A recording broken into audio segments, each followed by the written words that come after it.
সুপ্রিয় দর্শক, আসসালামু আলাইকুম রহমতুল্লাহি বারাকাতু।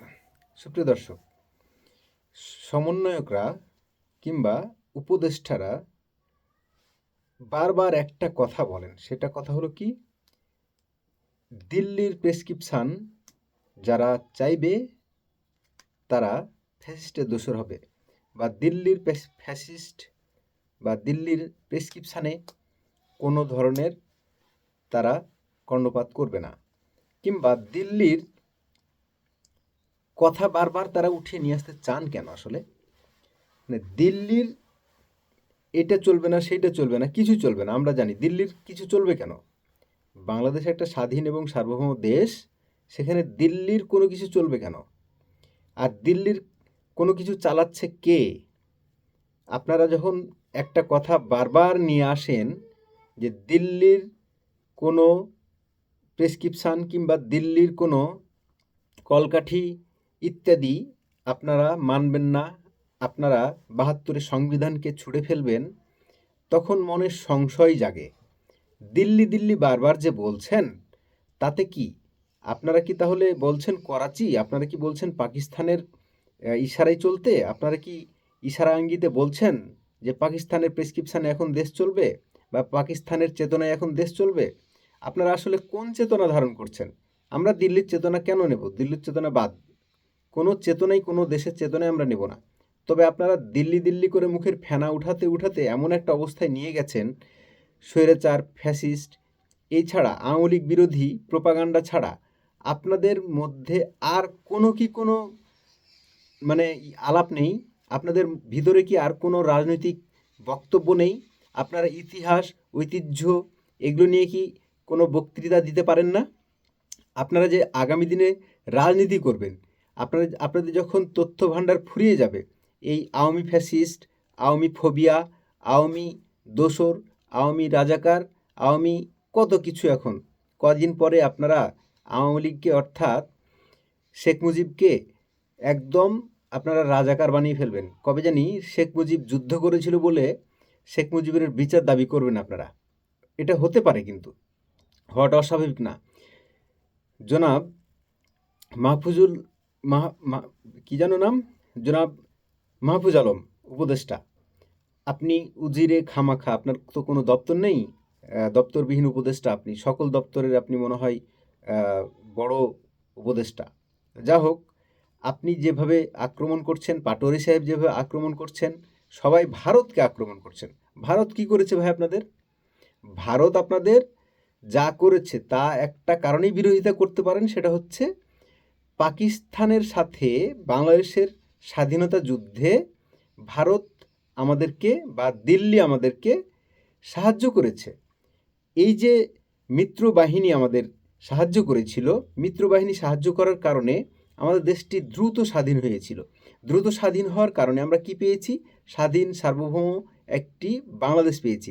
আপনারা বলছেন বাংলাদেশের শক্তি। বাংলাদেশের শক্তি কারা? আপনারা, মানে যারা কিনা ৭১-এর চেতনাকে ধারণ করেন না, আপনারা মুজিববাদ বলে কোন একটা বাদ নিয়ে এসে সংবিধান অর্থাৎ ৭২-এর সংবিধানকে ছুঁড়ে ফেলে দিতে চান। এই সব কথাবার্তা বলে, এই সব স্বাধীনতা বিরোধী কথাবার্তা বলে স্বাধীনতার চেতনাকে আপনারা ৭১-এর চেতনার উপরে বিশ্বাস করাতে চান, উপরে বসাতে চান। এই আপনাদের রাজনীতি, এই হবে আপনাদের রাজনীতির প্রজ্ঞা, এই হবে আপনাদের পাকিস্তানি প্রেরণা বা পাকিস্তানি চেতনা? আপনারা কোনটা বলতে চান? দিল্লির কোনো প্রেসক্রিপশান চলবে না? হ্যাঁ, চলবে না। কেন চলবে? একটা স্বাধীন সার্বভৌম দেশে কোনো দেশেরই প্রেসক্রিপশান চলবে না। তবে যখন আপনারা বারবার একটা কথা বলছেন, তাহলে নিশ্চয়ই কোনো একটা দেশকে আপনারা চাচ্ছেন, কোনো একটা দেশকে আপনারা হয়তোবা বলতে চাচ্ছেন যে দিল্লির যদি বা ভারতের যদি কোনো প্রেসক্রিপশান বা ভারতের কোনো আপনারা নির্দেশনা কিংবা ভারতের কোনো দালালি নেবেন না, তাহলে আপনারা নিশ্চয়ই কোনো একটা দেশের দালালি নিতে চাচ্ছেন। এটা স্পষ্ট করেন না কেন? স্পষ্ট করে বলতে পারেন যে আমরা দিল্লি বা ভারতের কোনো প্রেসক্রিপশান চাই না, আমরা পাকিস্তানের প্রেসক্রিপশান বা পাকিস্তানের চেতনায় পাকিস্তানের মতো করে একটা দেশ বানাতে চাই।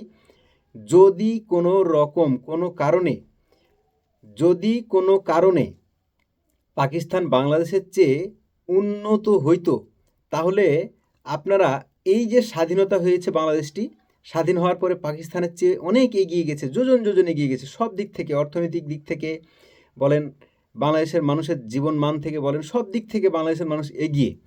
যদি কোনো কারণে বাংলাদেশ স্বাধীন হওয়ার পরে আজকের এই অবস্থায় দাঁড়িয়ে পাকিস্তান যদি একটি উন্নত রাষ্ট্র হয়ে যেত, তাহলে আজকে আপনারা এটাই প্রমাণ করতেন যে বাংলাদেশের মুক্তিযুদ্ধে যেটা হয়েছিল সেটা শেখ মুজিব ষড়যন্ত্র করেছিল। আপনারা এটা বলবেন কিছুদিন পরে মনে হয় বলে ফেলবেন, তার আগেই আপনারা বলে ফেলতেন যে সকল মুক্তিযুদ্ধ যতগুলো আছে সবার ধরে ধরে বিচার করো, কারণ তারাই রাজাকার, তারাই হচ্ছে গিয়া এত একটা উন্নত দেশ, পাকিস্তানের মতো একটা উন্নত দেশ ছেড়ে আমাদেরকে আজকে এই অবস্থায় বাংলাদেশের মতো একটা গরিব দেশের মধ্যে ফেলে দিছে। এই পার্টিশান আপনারা চান নাই, আপনারা পাকিস্তানি পেতাত্তা, আপনারা পাকিস্তানি যে আপনাদের বাপদাদা 14 পুরুষ যে পাকিস্তানি বীজ, পাকিস্তানি থেকে আপনারা যে আপনাদের বাপদাদারা আপনাদেরকে যে মন্ত্র মুগ্ধ পড়িয়েছে, পাকিস্তানিরা যেভাবে আপনাদেরকে শিখিয়েছে পড়িয়েছে, অর্থাৎ আপনার বাপদাদারা পাকিস্তানি চেতনায় বিশ্বাসী, এই বিশ্বাসটা আপনাদের ভিতরে যে ঢুকিয়ে দিয়েছে তা কি আমরা বুঝতে পারি না? তা আমরা বুঝতে পারি। আপনারা যে কোনো একটা দলের এজেন্ডা হয়ে কাজ করছেন, ক্যাডার ভিত্তিক একটা দলের এজেন্ডা নিয়ে আপনারা মাঠে নেমেছেন, তা কি বাংলাদেশের জনগণ বুঝতে পারতেছে না? খুব ভালোভাবেই বুঝতে পারছে। কিন্তু বাংলাদেশের মানুষ নীরবে তা সহ্য করছে। কেন সহ্য করছে? কারণ আপনাদের উপরে আশা ভরসা প্রত্যাশাটা ছিল অনেক। এই আশা ভরসা প্রত্যাশার পারদ আস্তে আস্তে করে আপনারা নিজেরাই নিজেদের পায়ের তল থেকে মাটি সরিয়ে ফেলেছেন। আরও দিন যাবে যত, তত পরিষ্কার হবে আপনারা যে পাকিস্তানপন্থী একটা রাজনৈতিক বন্দোবস্ত চাচ্ছেন, পাকিস্তানের চেতনায় আপনারা যে উদ্বুদ্ধ হয়ে আপনারা কিছু করতে চাচ্ছেন, সেটা আপনারা আরও পরিষ্কার করবেন সামনের দিনে যখন, তখন এই দেশের মানুষ আরও বুঝতে পারবে যখন, তখন আপনাদেরকে একদম কিভাবে ধরবে আর কিভাবে ছাড়বে সেটা আপনারা খুব ভালো করে জানেন। কারণ হচ্ছে এই দেশের মানুষ অনেক কিছু সহ্য করে। আপনি যত কিছুই বলেন, বাংলাদেশের মুষ্টিমে 5 থেকে 6% মানুষ বাদ দিলে এই দেশের 95% মানুষই বিশ্বাস করে 71-এর চেতনাকে।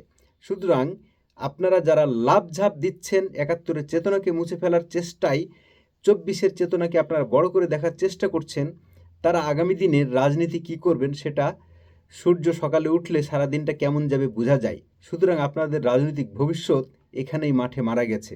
আপনারা আগামী দিনে যে রাজনীতি করবেন তা পাকিস্তানের চেতনাই, সেটাই বোঝা যাচ্ছে। সুতরাং আগামী দিনের রাজনৈতিক ভবিষ্যৎ আপনাদের যে অন্ধকার সেটাও আমরা বুঝতে পারছি। সুপ্রিয় দর্শক, আপনারা আপনাদের সুমন্তব্য জানিয়ে লিখতে পারেন। আপনারা এই চ্যানেলটির সাথে থাকবেন, চ্যানেলটি নতুন, চ্যানেলটি সাবস্ক্রাইব করবেন, পাশে থাকবেন অনুরোধ করছি। সুপ্রিয় দর্শক, আসসালামু আলাইকুম ওয়া রাহমাতুল্লাহি ওয়া বারাকাতুহু।